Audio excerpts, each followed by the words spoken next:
and you Never good.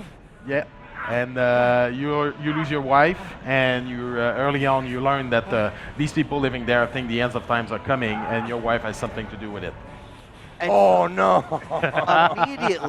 immediately, like Outlast fans are like, it's already so crazy because we did not have too many outdoor environments. I mean, you start the game, there's a few Right. points where you go from like building to building, and I don't think Whistleblower had any outdoor environment. So this is totally like a new approach. Yeah, we didn't want the sequel to feel like just a longer DLC, so we wanted to give players something new. And we're going to mix up environments a lot more than we did in the first game. So more open environments, but we're still going to have corridors, and the whole game will feel like just one big descent into hell. Awesome. And immediately it looks fantastic, by the way. you. So great work on that. So, I mean, the other big thing, if I'm a player for the first game, I noticed that, like, I don't necessarily have my ally throughout the whole thing, which is a camera. Do I have anything similar in this game, or will be experiencing the game totally differently? No, the core gameplay is pretty much the same as the first one. Okay. We added a few things here and there, of course, to keep it fresh.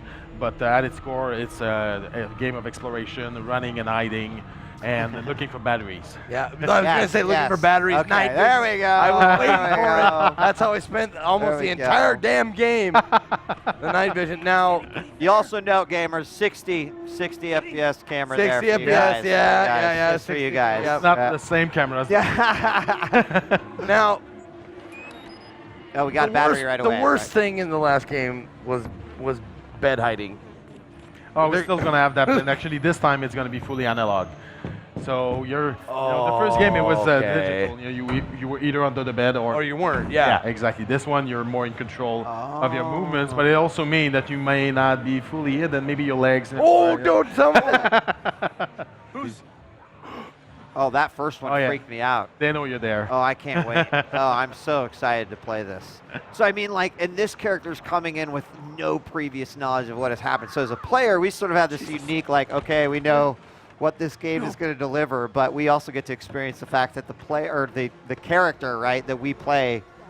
Yeah, that's doesn't something, know. that's something that's really important to us. I think it helps immersion to know as much as your character, Sure. as little as your character, and discover everything at the same time. And actually, one difference is in this game, the character is going to talk.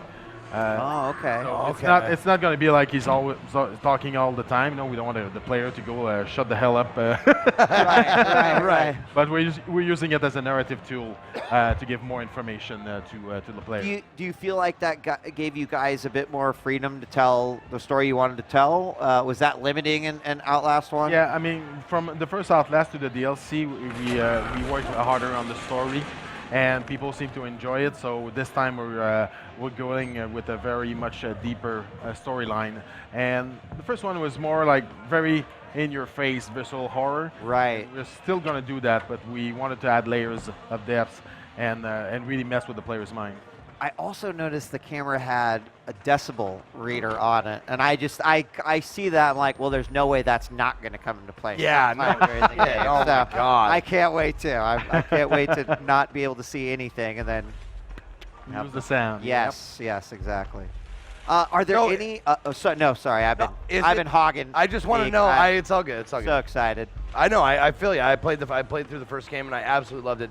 Is without giving away too much detail, is it going to push the limits of like, well, not only fear but like of like, I don't know, like push the envelope of Yeah. a mature enjoyment. Yeah, I mean, there are some things we're going to do in the game that, as far as I know, nobody has done before, and I'm really eager to see how people are going to react to those. Because I remember the first one. I was talking to you backstage about the first one. There was a couple moments where I was not only scared, but there was a couple moments where I was like, oh no. Yeah. No, we like to make players suffer. Good. Oh my God, there it is. There's something that. There we go. And Yeah, you're gonna definitely ask and you shall receive. I mean, between Outlast, we had not only, like you mentioned, in-your-face visceral scares, a deep and rich environment that had a lot of ambience to it. One of my favorite, and literally the reason why I felt like it deserved Game of the Year that year, is like there is specifically a chase sequence that is almost orchestrated in this way where I remember there's a giant gap. You know exactly probably where I'm talking about, but there's like a giant gap.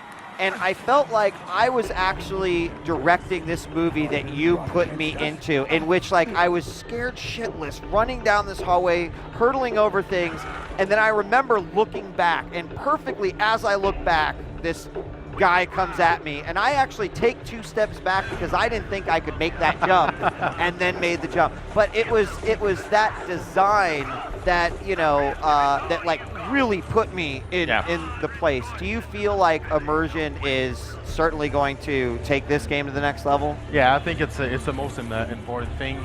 And on our side as designers, it means that we have to cover every possible situation. So it means a lot of scripting, but I think those little things, those little details, like you just said, pay off. In the water! Oh, no way. Oh, hide in the water. No way. And it's very clean water, as you can see. Yeah. Oh, Don't wow. move. Don't move, don't move, don't move.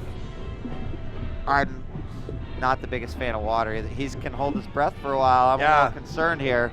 He's, All right. What? Bubbles are coming. Yeah. Uh, So, I mean, fans have been waiting for quite a long time for the sequel. Do we have a release date yet? on our side, we'll get the game done this fall. Good, okay. But depending on when exactly it gets done, we'll see if we have time to release it before the holidays. Sure. It has to be afterwards. Okay. So you're going to keep us on the edge of our seats, but that's okay. We're very excited about everything the game is going to bring. And, I also had to ask, from a design perspective, while the outdoors probably gives you a little bit more freedom, it means that the player also has, like, more freedom. It's not just that hallway or that hallway. Yeah. It's probably the part that was the most work for us. Okay. Because the first one was mostly about running from one guy in a one corridor, and we're still going to have that, but we wanted to mix it up as much as we can so that it doesn't feel repetitive. So we worked for about a year on making those open environments feel as scary as one corridor, and I think it paid off. I mean, based on the reaction I'm seeing so far, people are jumping and screaming despite the noise and the light. So it's really satisfying for us. You can always go right with the cornfield too. Like, that's pretty. Yeah, the lighting also, just everything is great. Yeah, Children of the Corn was a. Yeah, that was it's from my home state, Nebraska, actually. Tyler C. Skate, there we go, via Twitter. Outlast 2 looks next level, and I agree. I absolutely cannot wait to play this game. Anything else that you guys have been talking to fans about, or that you want the fans to know about as we prep for this release? Well, I mean, like I said a bit earlier, we're really trying to create something that the village is the starting point, but it's not the whole game. The whole game doesn't take place in the village, and it's going to feel more like a journey, kind of like Heart of Darkness or Apocalypse Now. The first game was more about you're stuck in this place and you have to go around and find the exit. This time you have to find your wife, and it's going to feel more like a journey. Okay. And that journey will take you into madness. You just jumped in a barrel and you're hiding in a barrel.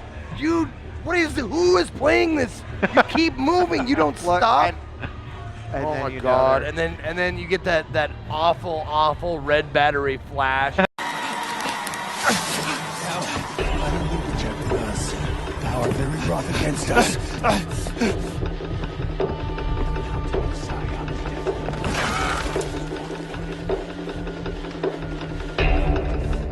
We must rise complacently. There's no enemy from the outside. Does thou forget us forever? Forsake us so long. The club, the festive, it's all you got. God rejoices in the spilling of wicked blood.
Lynn!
Lynn?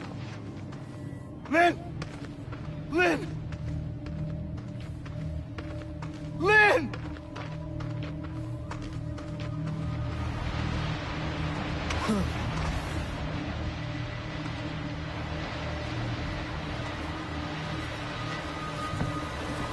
Hello? I'm lost and hurt.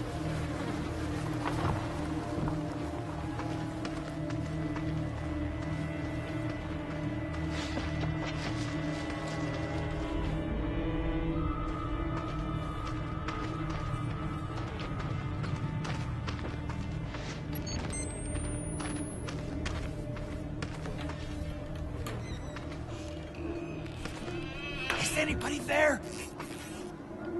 Please.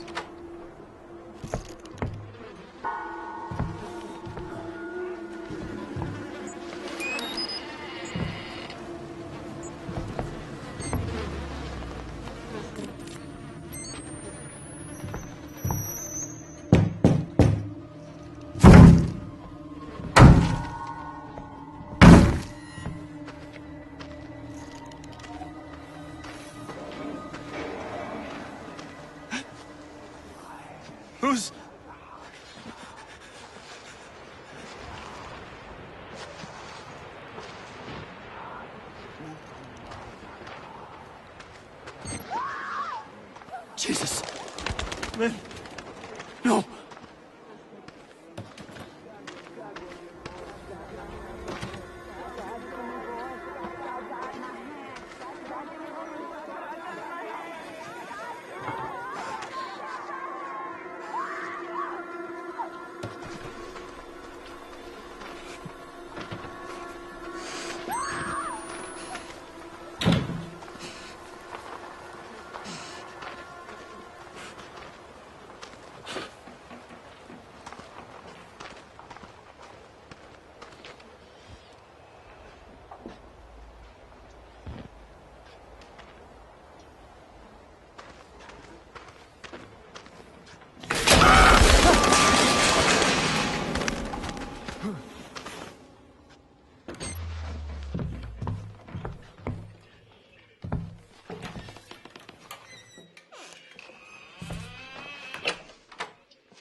wash away all that I've been wrong today. Help me every day to be gentle, gentle, more like thee.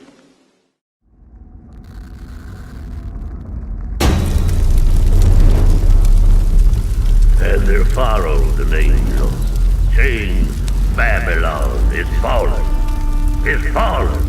that great city, because she made all nations drink the wine of the wrath of her fornication. And the smoke of their torment ascends forever and ever. Then I looked, and lo, a lamb stood on the Mount Zion, saying with a loud voice, Fear God,